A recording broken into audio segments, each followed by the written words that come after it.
ఫాతిమా షేక్ తొలి ముస్లిం ఉపాధ్యాయురాలు ఫాతిమా షేక్ తనకు ఎన్ని అవమానాలు ఎదురైనా కేవలము పేద బాలికలకు విద్య నేర్పడం కోసము తన జీవితాన్ని త్యాగం చేసిన ఒక మహిళామూర్తి గురించి తెలుసుకుందాం. ఎక్కడైతే అవమానించబడ్డారో అక్కడే ఒక ఉపాధ్యాయునిగా గౌరవపడ్డారు ఫాతిమా షేక్. ఫాతిమా షేక్ 1831 జనవరి 9న జన్మించారు. చిన్నతనంలోనే ఫాతిమా తన తల్లిదండ్రులను కోల్పోయారు. ఆమె సోదరుడు ఉస్మాన్ షేక్ పర్యవేక్షణలో ఆమె పెరిగి పెద్దయ్యారు. వారి బంధువు మునిషి గఫర్ సంరక్షణలో ఈ అన్నాచెల్లెలిద్దరూ పూనా పట్టణంలోని గంజేపేట్ ప్రాంతంలో ఆవాసం ఏర్పరచుకొని స్థిరపడ్డారు. ఫాతిమా షేక్ సోదరుడు ఉస్మాన్ షేక్ తన చెల్లిని అల్లారు ముద్దుగా చూసుకునేవారు. ఆర్థికంగా స్థిరపడిన తన అన్న ప్రోత్సాహంతో ఫాతిమా ధార్మిక విద్యను, ఉర్దూను చదవడం, రాయడం నేర్చుకున్నారు.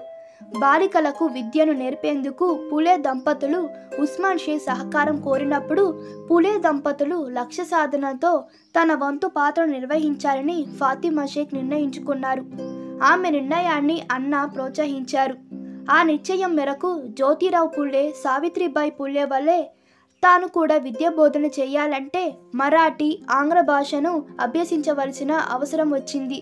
అందుకు ఫాతిమా సంసిద్ధరాలైన పులే దంపతులకు మార్గదర్శకత్వంతో మరాఠీ భాషను నేర్చుకున్నారు.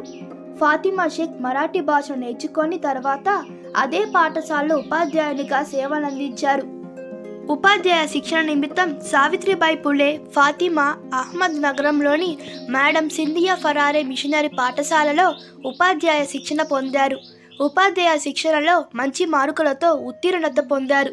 ప్రభుత్వం చేత గుర్తించబడిన అధికారిక ఉపాధ్యాయ శిక్షాలయంలో ఉపాధ్యాయ వృత్తి విద్యా శిక్షణ పొందిన తొలి ముస్లిం మహిళగా ఫాతిమా షేక్ చరిత్ర సృష్టించారు. తగిన విద్యా అర్హత పొంది ఆధునిక విద్యా బోధన చేసిన ప్రథమ ముస్లిం మహిళా ఉపాధ్యాయులుగా ఫాతిమా షేక్ కొనియాడారు. సుమారు 170 సంవత్సరాల క్రితం తనకు తానుగా లక్ష్యాన్ని నిర్దేశించుకొని ఆధునిక విద్యను అభ్యసించి చదువు చెప్పడానికి తగిన అర్హతను సంపాదించి స్వచ్ఛతంగా విద్యా సేవలను అందించడానికి నడుము కట్టిన ఫాతిమా షేక్ ఎన్నో భౌతిక దాడులను కూడా ఎదుర్కొన్నారు.